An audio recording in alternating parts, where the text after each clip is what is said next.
Hi everybody. So India Pakistan போரில் இரண்டாவது நாளும் மூன்றாவது நாளும் என்ன நடந்துச்சுன்றதை நம்ம இந்த வீடியோவில் நம்ம பார்க்கலாம். அதாவது ஒரு டைம்லைன் படி நம்ம பார்க்கலாம். அதாவது பகல்கம் தாக்குதலுக்கு பதிலடி தரும் விதமாக மே 7ஆம் தேதி இந்தியா ஆப்ரேஷன் சிந்தூரை லான்ச் பண்ணி பாகிஸ்தானுக்கு பதிலடி தந்தாங்க.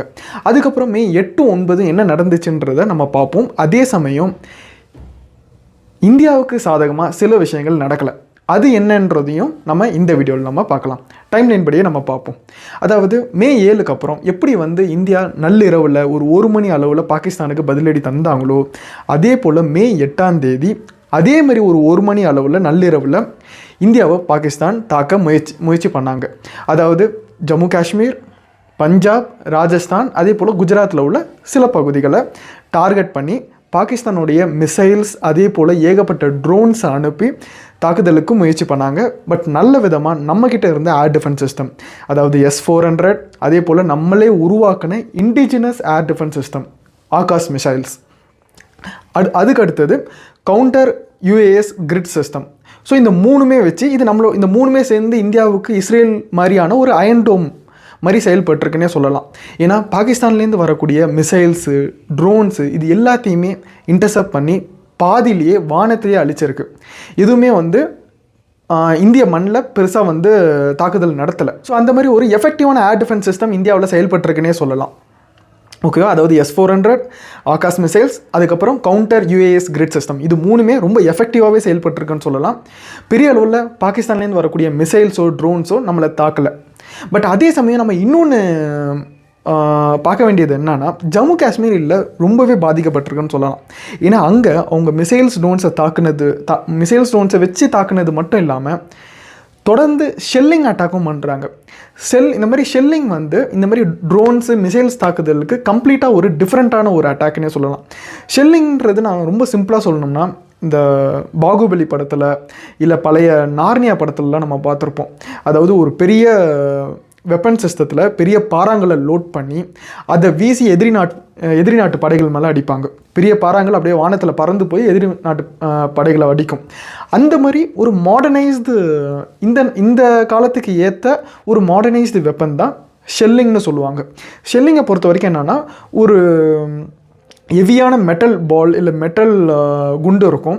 அதை கெனான்ஸ் இல்லை ஹவுவிட்சர்ஸ், மோட்டார்ஸ் இதிலெல்லாம் லோட் பண்ணி, அதாவது இதெல்லாம் என்ன ஆகும்னா, ஒரு 20-25 கிலோமீட்டர் ரேஞ்சில் நம்ம இங்கே லோட் பண்ணி இங்கே ரிலீஸ் பண்ணோம்னா ஒரு 20லேருந்து ஒரு 30 கிலோமீட்டர் தூரத்தில் போய் விழுந்து தாக்கக்கூடிய வல்லமை இதுக்கு இருக்குது. இதை நம்ம மிசைல்ஸு, ட்ரோன்ஸ் மாதிரி இன்டர்செப்ட் பண்ணிலாம் அழிக்க முடியாது. ஏன்னா அதுக்கு ஒரு முக்கிய காரணம் என்னென்னா, இதெல்லாம் ரொம்ப பெரிய அணுகுண்டெல்லாம் கிடையாது, இதுக்கு ரொம்ப காஸ்ட்டும் கிடையாது. இது ஜஸ்ட் ஒரு ஹெவியான ஒரு மெட்டல் பாடியாக இருக்கும், இல்லை ஒரு ஹெவியான ஒரு குண்டாக இருக்கும்.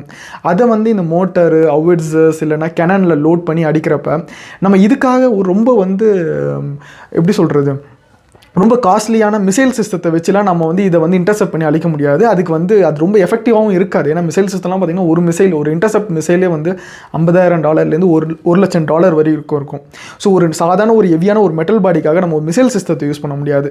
பட் இதே மிசைல் சிஸ்டத்தை நம்ம ஒரு இன்கமிங் மிசைலோ இல்லை ஒரு ட்ரோன்ஸோ இதுக்கு இல்லை ஒரு ஃபைட்டர் ஜெட்டோ வருதுன்னா இதுக்கு நம்ம இந்த இன்டர்செப்ட் மிசைலை நம்ம யூஸ் பண்ணலாம். அதாவது S-400லேருந்து ஏவக்கூடிய ஒரு இன்டர்செப்ட் மிசைலு இல்லை ஆகாஷ் மிசைல்ஸு, இந்த மாதிரி ஒரு இன்டர்செப்ட் மிசைல்ஸை நம்ம யூஸ் பண்ணலாம். பட் இந்த மாதிரி ஷெல்லிங் அட்டாக்லாம் நம்ம யூஸ் பண்ண முடியாது. யூஸ் பண்ணாலும் அது எஃபெக்டிவாக இருக்காது. ஏன்னா இதோடைய ரேஞ்சே ரொம்ப கம்மி. இப்போ பாகிஸ்தான் கூட பார்த்தீங்கன்னா, இப்போ LOCக்கு பக்கத்தில் இந்த ஷெல்லிங் வெப்பன்ஸை வச்சு அங்கேருந்து ரிலீஸ் பண்ணுறாங்க. அதனால் என்ன ஆகுதுன்னா, ஜம்மு காஷ்மீரில் உள்ள இந்த ஸ்ரீநகர், யுரி, அதுக்கப்புறம் பூஞ்ச், இந்த பகுதிகள்லாம் பெரிய அளவில் பாதிக்கப்படுது. இதை நம்ம பெரிய அளவில் தடுக்கவும் முடியாது. ஏன்னா இது ஒன்ஸ் ரிலீஸ் ஆகிடுச்சுன்னா போய் தாக்கும். ஓகேவா? இதில் பில்டிங்ஸ் தாக்கப்படலாம், இல்லை சிவிலியன்ஸ் தாக்கப்படலாம். இது நம்ம இந்த மிசைல்ஸ் மாதிரி டார்கெட்டடாகவும் அடிக்க முடியாது. இது ஜஸ்ட் ரிலீஸ் பண்ணால் அது எங்கே வேணால் போய் விழும், எங்கே வேணால் போய் தாக்கும். ஓகேவா? இப்போது இதில் நம்ம பார்க்க வேண்டியது என்னென்னா, இந்தியா நடத்துகிறது ரொம்ப ப்ரிசைஸான தாக்குதல், ரொம்ப கவனமாக அடிக்கிறாங்க. அதாவது ஃபஸ்ட்டு டெரரிஸ்ட் கேம்ப்ஸ் அடித்தாங்க, அதுக்கப்புறம் பாகிஸ்தானுடைய ஏர் டிஃபென்ஸ் அடித்தாங்க, அதுக்கப்புறம் வந்து பாகிஸ்தானோட மிலிட்ரி பேஸ் அடிக்கிறாங்க. பட் பாகிஸ்தான் அப்படி கிடையாது. கண்டமணிக்கு சிவிலியன்ஸ் பில்டிங், இந்தியாவுடைய மிலிட்ரி பேஸ்ன்னு சொல்லிட்டு எல்லாத்தையுமே அவங்க வந்து அட்டாக் பண்ணுறாங்க. இந்த மாதிரி இது நான் எதுக்கு சொல்கிறேன்னா, இந்தியா ஷெல்லிங் யூஸ் பண்ணலாமான்னு உங்களுக்கு ஒரு கொஸ்டின் வரும். இந்தியா ஷெல்லிங் யூஸ் பண்ண முடியாது. ஏன்னா இந்தியா ஷெல்லிங் யூஸ் பண்ணாங்கன்னா அது தேவையில்லாமல் பாகிஸ்தானுடைய சிவிலியன்ஸையும் அட்டாக் பண்ணும். ஸோ பாகிஸ்தானோட சிவிலியன்ஸை அட்டாக் பண்ணுறப்ப அது தேவையில்லாத இந்தியாவுக்கு தான் ஒரு இஷ்யூவாக இருக்கும். பட் பாகிஸ்தான் அதை பற்றி கவலைப்படுறதே கிடையாது. அவங்க கவலைப்படவும் மாட்டாங்க. இத்தனை வருஷமாக அவங்க கவலையும் படல. அதனால் வந்து அவங்க ஷெல்லிங் வச்சு ஜம்மு காஷ்மீரை பயங்கரமாக தாக்குதல் நடத்திக்கிட்டே இருக்காங்க. ஜம்மு காஷ்மீரில் பெரிய அளவில் பாதிக்கப்பட்டிருக்கு. பட் பஞ்சாப், ராஜஸ்தான், அதே போல் குஜராத்தோட சில பகுதிகள், அதாவது இந்த ரான் ஆஃப் கட்ச் அந்த பகுதிகள்லாம் பார்த்திங்கன்னா நம்ம வந்து இன்டர்செப்ட் மிசைல்ஸை வச்சு நம்ம வந்து பாகிஸ்தானுடைய இன்கமிங் ப்ரொஜெக்டைல்ஸ் எல்லாத்தையுமே நம்ம நியூட்ரலைஸ் பண்ணுறதுனால இந்த இடத்துல பெரிய அளவில் பாதிப்பு கிடையாது. பட் ஜம்மு காஷ்மீரில் பெரிய அளவில் பாதிப்புன்னே சொல்லலாம். ஓகேவா? ஸோ இது எல்லாமே வந்து மே 7க்கு அப்புறம், மே 7 ஆப்ரேஷன் சிந்தூருக்கு அப்புறம் மே 8ஆம் தேதி நடந்தது. அதே சமயம் நம்ம இந்த மே 8ஆம் தேதி நம்ம பார்க்க வேண்டியது என்னென்னா, நள்ளிரவில் பாகிஸ்தான் மிசைல்ஸையும் ட்ரோன்ஸையும் லான்ச் பண்ணப்போ நம்ம எல்லாத்தையுமே வந்து இன்டர்செப்ட் பண்ணி அழிச்சிட்டோம். அதே சமயம் நம்ம ட்ரோன்ஸையும் மிசைல்ஸை வச்சு லாகூர் சிட்டி, அதாவது பாகிஸ்தானுடைய ஒரு முக்கியமான ஒரு பாப்புலேட்டட் சிட்டினா அது லாகூர் சிட்டி. அந்த லாகூர் சிட்டியில் உள்ள பாகிஸ்தானுடைய ஏர் டிஃபென்ஸ் சிஸ்டத்தை அடித்து காலி பண்ணியிருக்கோம். அதாவது இந்த ஏர் டிஃபென்ஸ் சிஸ்டம் வந்து சைனாவுடைய HQ-9 ஏர் டிஃபென்ஸ் சிஸ்டம். அந்த ஏர் டிஃபென்ஸ் சிஸ்டத்தை நம்ம அடித்து அழிச்சிருக்கோம். ஓகேவா? இது எல்லாமே வந்து மே 8ஆம் தேதி நடந்தது. இப்போது மே 9 என்ன நடக்குதுன்னு பார்த்தீங்கன்னா, இந்த தாக்குதலுக்கு அப்புறம் திரும்பவும், அதாவது சூரியன் மறைஞ்சதுக்கப்புறம் இரவில் பாகிஸ்தான் திரும்பவும் அட்டாக் பண்ணுறாங்க. இந்த தடவையும் அதே மாதிரி ஏகப்பட்ட ட்ரோன்ஸ் அனுப்புகிறாங்க, ஏகப்பட்ட மிசைல்ஸ் அனுப்பி இதே மாநிலங்கள் ஜம்மு காஷ்மீர், பஞ்சாப், ராஜஸ்தான், குஜராத்தோடைய சில பகுதிகளில் அவங்க வந்து அட்டாக் பண்ண நினைக்கிறாங்க. இதில் முக்கியமான நகரங்கள்னு பார்த்தா ஸ்ரீநகர், சண்டிகார், இந்த மாதிரி சில நகரங்கள்லாம் கூட வந்து தாக்குதலுக்கு உள்ளாகியிருக்கு. பட் மே 8ஆம் தேதி மாதிரியே நம்மளுடைய எஃபெக்டிவான ஏர் டிஃபென்ஸ் சிஸ்டம் இந்த தடவையும் மே 9ஆம் தேதி நடந்த தாக்குதல்லையுமே அது பாதியிலே இன்டர்செப்ட் பண்ணி பல மிசைல்ஸை, பல ட்ரோன்ஸை நியூட்ரலைஸ் பண்ணியிருக்கு. ஓகேவா? அதேமாதிரி நம்மளும் வந்து பதில் தாக்குதல் மே 8 நம்ம அதாவது டிஃபென்சிவ் மோடில் தான் இருந்தோம். பட் மே 9ஆம் தேதி பாகிஸ்தானுடைய பல நகரங்களை குறி வச்சு நம்மளும் தாக்க ஆரம்பிச்சிட்டோம். அதாவது இஸ்லாமாபாத், சியால்கோட், லாகூர், இந்த மாதிரி பல நகரங்களை குறி வச்சு நம்மளும் தாக்க ஆரம்பிச்சிட்டோம். பட் நம்ம குறி வச்சது எல்லாமே பாகிஸ்தானுடைய மிலிட்ரி பேசஸ், ஏர் டிஃபென்சஸ், ரேடார் சிஸ்டம். ஏன்னா டெரரிஸ்ட் கேம்பை தாண்டி இப்போ போர் வந்து எல்லை மீறி போனதுனால இப்போ நம்ம பாகிஸ்தானுடைய மிலிட்ரி இன்ஃப்ராஸ்ட்ரக்சரை நம்ம தாக்க வேண்டியது இருக்குது. மே 9ஆம் தேதி நம்ம அதை தான் வந்து தாக்கணும். இதில் நம்ம உன்னிப்பாக பார்க்க வேண்டியது என்னென்னா, சில விஷயங்கள் இந்தியாவுக்கு சாதகமாக நடக்கலை. அதில் ஒன்று என்னதுன்னா, இந்தியன் ஆர்மி ஒவ்வொரு நாளும் வந்து மீடியாவுக்கு ப்ரீஃப் பண்ணுவாங்க. அதாவது இன்றைக்கி என்ன நடந்துச்சுன்றதை மீடியாவுக்கு ப்ரீஃப் பண்ணுவாங்க. ஸோ அப்படி ப்ரீஃப் பண்ணுறப்ப அவங்க சொன்ன விஷயம் என்னென்னா, பாகிஸ்தான் வந்து ஒரு 300லேருந்து 400 ட்ரோன்ஸை அனுப்புகிறாங்க அப்படின்னு. அதுவும் அந்த ட்ரோன்ஸ் எல்லாமே ஒரு ஸ்வாம் ட்ரோன்ஸ்னு சொல்லலாம். அதாவது சர்வைலன்ஸ் ட்ரோன்ஸ்னு சொல்லலாம். அதாவது வெப்பன்ஸை ஏந்தி வரக்கூடிய ட்ரோன்ஸை தாண்டி ஏகப்பட்ட சர்வைலன்ஸ் ட்ரோன்ஸை அவங்க அனுப்புகிறாங்க. இதனால் என்ன ஆகுதுன்னா, ஒரு முக்கியமான கேள்வி வந்து எழும்பியிருக்கு. என்னதுன்னா, இந்த சர்வேலன்ஸ் ட்ரோன்ஸை அவங்க எதுக்கு அனுப்புகிறாங்க? ஒருவேளை இந்தியா பக்கம் என்னென்னா எங்கெங்கே மிலிட்ரியை வந்து பொசிஷனிங் பண்ணியிருக்காங்க, இந்தியா பக்கம் என்னென்ன வெப்பன் சிஸ்டம் வச்சுருக்காங்கன்னு சர்வே பண்ணுறதுக்காக இந்த மாதிரி வந்து லோ ப்ரைஸ், அதாவது கம்மியான விலையில் உள்ள இந்த மாதிரி சர்வேலன்ஸ் ட்ரோன்ஸை பெரிய அளவில் ஒரு 300-400 எண்ணிக்கையில் அனுப்புகிறாங்களான்ற ஒரு கேள்வி எழும்பியிருக்கு. அதே சமயம் இன்னொரு கேள்வி என்னென்னா, இந்த மாதிரி வந்து சர்வேலன்ஸ் ட்ரோன்ஸை அனுப்பி நம்ம பக்கம் உள்ள ஆயுதங்களை ரெடியூஸ் பண்ணுறாங்களான்ற கேள்வியும் இருக்குது. ஏன்னா நம்மளை வந்து அது சர்வேலன்ஸ் ட்ரோன்ஸாக இருந்தாலும் சரி, ஃபைட்டர் ஜெட்ஸாக இருந்தாலும் சரி, மிசைல்ஸாக இருந்தாலும் சரி, எல்லாத்துக்குமே நம்ம வந்து நம்மளுடைய இந்த surface to air missile, intercept மிசைல்ஸை யூஸ் பண்ணி தான் அதை தாக்கி அழிக்கிறோம். ஸோ இந்த மாதிரி நம்ம பக்கம் உள்ள ஆயுதங்கள் இந்த மாதிரி சின்ன சின்ன சர்வேலன்ஸ் ட்ரோன்ஸை தாக்கி அழிக்கிறப்ப பின்னாடி ஒரு பெரிய தாக்குதலுக்கு பாகிஸ்தான் பிளான் பண்ணுறாங்களான்ற ஒரு கேள்வியும் வந்து உண்டாகியிருக்கு. ஏன்னா நம்ம பக்கம் இந்த மாதிரி 300லேருந்து 400 சர்வேலன்ஸ் ட்ரோன்ஸை அனுப்பி இதுக்கெலாம் நம்ம மிசைல்ஸ், அதாவது இன்டர்செப்ட் மிசைல்ஸை நம்ம யூஸ் பண்ணோம்னா பின்னாடி ஒரு பெரிய பலிஸ்டிக் மிசைல்ஸ்லாம் நம்ம வந்து வரப்போ அந்த சமயம் அந்த பலிஸ்டிக் மிசைல்ஸ் தாக்குறதுக்கு நமக்கு வெப்பன்ஸ், அதாவது இன்டர்செப்ட் மிசைல்ஸோட எண்ணிக்கை இருக்காது. மேபி அதை ஒரு பிளானாக வச்சு பாகிஸ்தான் செயல்படுறாங்களான்ற ஒரு கேள்வியும் உண்டாகியிருக்கு. பட் இந்தியா பக்கம் எந்த அளவுக்கு ஒரு எண்ணிக்கையில் வெப்பன் சிஸ்டம் இருக்குன்றது நமக்கு தெரியல. பட் இந்த கேள்வி ஒரு முக்கியமான கேள்வி. ரெண்டாவது விஷயம் என்னென்னா, இந்த மாதிரி 2 பேரும் பாகிஸ்தானும் இந்தியாவும் மாற்றி மாற்றி அடிச்சுக்கிட்டு இருக்கிறப்ப இந்தியா சைடில் வந்து இந்த ஜம்மு காஷ்மீர், பஞ்சாப், ராஜஸ்தான், ஹரியானான்ற இந்த மாநிலங்கள்லாம் வந்து சிவில் ஏவியேஷன் ஃப்ளைட்ஸை கேன்சல் பண்ணிட்டாங்க. ஓகேவா? ஸோ அந்தளவுக்கு வந்து ஃப்ளைட்ஸ் வந்து, அதாவது பேசஞ்சர் ஃப்ளைட்ஸ் வந்து பறக்கிறது இல்லை. பட் பாகிஸ்தான் பக்கம் அது மாதிரி இல்லை. அவங்க ஸ்டில் லாகூர் டு கராச்சி, லாகூர் டு இஸ்லாமாபாத், கராச்சி டு இஸ்லாமாபாத்னு சொல்லிட்டு இன்னும் சிவில் ஏவியேஷன் ஃப்ளைட்ஸ் அவங்க வந்து செயல்பாட்டிலேயே வச்சுருக்காங்க, ஆப்ரேட்டிங்லேயே வச்சுருக்காங்க. இது இன்னொரு கேள்வி உண்டாக்குது. இது வந்து ஆர்மி மீடியாவுக்கு ப்ரீஃப் பண்ணது. அது என்ன சொல்கிறாங்கன்னா, இந்த மாதிரி சிவில் ஏவியேஷன் ஃப்ளைட்ஸை இந்தியாவுக்கு எதிராக, இந்தியாவுடைய தாக்குதலுக்கு பாகிஸ்தான், அதாவது இந்த சிவில் ஏவியேஷன் ஃப்ளைட்ஸை பாகிஸ்தான் ஆர்மி ஒரு ஷீல்டாக யூஸ் பண்ணுதான்ற ஒரு கேள்வியும் உண்டாகியிருக்கு. இதை இந்தியன் ஆர்மியை மீடியாவுக்கு ப்ரீஃபும் பண்ணியிருக்காங்க. ஏன்னா இது என்ன ஆகும்னா, இப்போ பாகிஸ்தான் தாக்குதல் நடத்துகிறாங்க, நம்மளும் இதுக்கு பதில் தாக்குதல் நடத்துகிறோம். இது தப்பி தவறி ஒரு சிவிலியன் ஃப்ளைட்டை அட்டாக் பண்ணிடுச்சுன்னா இந்தியாவுக்கு இதில் பெரிய ஒரு இஷ்யூ. ஏன்னா சாதாரண மக்கள், அதாவது ஃப்ளைட்டில் போகிற மக்கள் இதுக்கு பாதிக்கப்படுவாங்க. சிவிலியன் ஃப்ளைட்ஸை பாகிஸ்தான் ஸ்டாப் பண்ணியிருக்கணும், பட் ஸ்டாப் பண்ணாமல் இப்போ வரைக்கும் அதை ஆப்ரேட்டிங்லேயே வச்சுருக்காங்க. ஸோ விச் மீன்ஸ் இந்தியா வந்து எஃபெக்டிவாக தாக்குதல் நடத்த முடியாது. ஏன்னா அவங்க எஃபெக்டிவாக தாக்குதல் நடத்தினாங்கன்னா அது தப்பி தவறி சிவிலியன் ஃப்ளைட்ஸ் அட்டாக் பண்ணும். அதாவது மிஸ்டேக்கன்லி சிவிலியன் ஃப்ளைட்ஸ் அட்டாக் பண்ணால் கூட அது பெரிய இஷ்யூ தான். ஏன்னா ஒரு ஃப்ளைட்டில் ஏகப்பட்ட பேர் இருப்பாங்க, 100கணக்கான பயணிகள் இருக்கிறப்ப அவங்கள அட்டாக் பண்ணி இதாச்சுன்னா அது உலக லெவலில் இந்தியாவுக்கு ஒரு பெரிய ஒரு ப்ரெஷரை உண்டாக்கும். ஸோ பாகிஸ்தான் வந்து இந்த மாதிரி சிவிலியன் ஃப்ளைட்ஸை வந்து ஒரு ஷீல்டாக இந்தியாவுடைய தாக்குதலுக்கு ஒரு கேடயமாக யூஸ் பண்ணுறாங்களான்ற ஒரு கேள்வியும் உண்டாகியிருக்கு. இந்த 2 விஷயமும் இந்தியாவுக்கு சாதகமான விஷயங்கள் கிடையாது.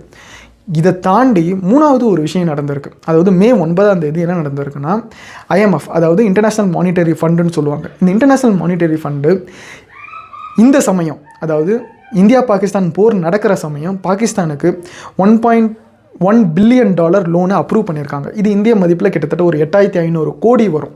இந்த 8500 கோடி லோனை பாகிஸ்தானுக்கு அப்ரூவ் பண்ணியிருக்காங்க. பட் அவங்க தரப்புலேருந்து என்ன சொல்கிறாங்கன்னா, பாகிஸ்தானுடைய எக்கனாமி ஸ்டெபிலிட்டியாக இல்லை, ஒரு இன்ஸ்டேபிள் கண்டிஷனில் இருக்குது. அதை சப்போர்ட் பண்ணுறதுக்கு பாகிஸ்தானுடைய எக்கனாமிக் ஸ்டெபிலிட்டிக்காக தான் நாங்கள் இந்த லோனை வந்து பாகிஸ்தானுக்கு கொடுக்குறோன்ட்டு IMF தரப்புலேருந்து சொல்கிறாங்க. பட் என்ன இஷ்யூனா, அது எதுக்கு இப்போ இந்தியா பாகிஸ்தான் போர் நடக்கிறப்ப அதை கொடுக்கணுன்றது தான் இந்தியாவுடைய கேள்வியும் கூட. இந்தியா அதுக்கு ஏகப்பட்ட தடவை ப்ரொட்டஸ்ட் நடத்தினாங்க. அதாவது இந்தியா வந்து அதுக்கு வந்து அகெயின்ஸ்டாக நிறையா பேசினாங்க. பட் அதை தாண்டி IMF வந்து இதுக்கு லோன்ஸ் அப்ரூவ் பண்ணியிருக்காங்க, பாகிஸ்தானுக்கு லோன்ஸ் அப்ரூவ் பண்ணியிருக்காங்க. இது எப்படின்னா, ஆக்சுவலாக IMFன்றது ஒரு வெஸ்டர்ன் கண்ட்ரீஸோடைய ஒரு ஆர்கனைசேஷன், இன்டர்நேஷ்னல் மானிட்டரி ஃபண்ட். ஓகேவா? இது என்ன கேள்வி எழுப்புதுன்னா, 2022 ரஷ்யா யுக்ரைனை தாக்குனப்போ சீக்கிரம் முடிய வேண்டிய போர் இப்போ வரைக்கும் 3 வருஷத்துக்கு மேலே தொடருதுன்னா அதுக்கு ஒரு முக்கிய காரணம் வெஸ்டர்ன் கண்ட்ரிஸ் யுக்ரைனுக்கு தரக்கூடிய மணி அண்ட் வெப்பன் ஃபண்டிங். ஓகேவா? லைக் அவங்க வந்து யுக்ரைனுக்கு ஏகப்பட்ட லோன் தராங்க, அதே போல் ஏகப்பட்ட வெப்பன்ஸை வந்து சப்ளை பண்ணுறாங்க. ஸோ இந்த ரீசன்னால தான் ஒரு ரஷ்யாவுடைய தாக்குதலையும் மீறி யுக்ரைன் 3 வருஷத்துக்கு மேலே தாக்கு பிடிக்குது. ரஷ்யா யுக்ரைன் போர் வந்து 3 வருஷத்துக்கு மேலே நடக்கிறதுக்கு காரணம் வெஸ்டர்ன் கண்ட்ரிஸ், இந்த மாதிரி குறிப்பாக இந்த IMF மாதிரியான சில ஆர்கனைசேஷன்ஸ் யுக்ரைனுக்கு தரக்கூடிய சப்போர்ட், மானிட்டரி ஃபண்ட் சப்போர்ட் தான். அதே மாதிரி பாகிஸ்தானுக்கும் அவங்க தராங்களான்ற ஒரு கேள்வி வந்து உண்டாகியிருக்கு. ஏன்னா 8500 கோடின்றது ரொம்ப பெரிய அமௌண்ட். ஏன்னா இப்போ பாகிஸ்தானுடைய டிஃபென்ஸ் பட்ஜெட்டே பார்த்தீங்கன்னா 7.5 பில்லியன். இப்போ அந்த 7.5 பில்லியனில் இந்த 1.1 பில்லியன்றது 7ல் 1 பங்கு. ஸோ அந்தளவுக்கு ஒரு பெரிய பட்ஜெட்டை வந்து பாகிஸ்தானுக்கு லோனாக வந்து அப்ரூவ் பண்ணுறாங்கன்னா அது என்ன ஆகும்னா, அந்த லோனை பாகிஸ்தான் அவங்க எக்கனாமிக் ஸ்டெபிலிட்டிக்காக யூஸ் பண்ணுறாங்களா, மக்களுக்காக யூஸ் பண்ணுறாங்களா, இல்லை இந்தியாவுக்கு எதிரான தாக்குதலில் இன்னும் வந்து ஹோல்ட் பண்ணணும், இன்னும் வந்து நீண்ட நாள் இந்தியாவுக்கு எதிரான தாக்குதல் நடத்தணும்னு சொல்லிட்டு அதுக்காக யூஸ் பண்ணுறாங்களா, இல்லை டெரர் ஃபண்டிங்காக யூஸ் பண்ணுறாங்களான்றத நமக்கு தெரியாது. பட் இந்த சமயம் இந்த $1.1 பில்லியன் IMF பாகிஸ்தானுக்கு அப்ரூவ் பண்ணது ரொம்பவே இந்தியாவுக்கு சாதகம் இல்லாத ஒரு விஷயம்னே சொல்லலாம். பட் ஸ்டில் நம்மக்கிட்ட பவர் அதிகம், நம்மக்கிட்ட வந்து இந்தியாவுடைய டிஃபென்ஸ் பட்ஜெட்டே கிட்டத்தட்ட $75 to $80 பில்லியன்.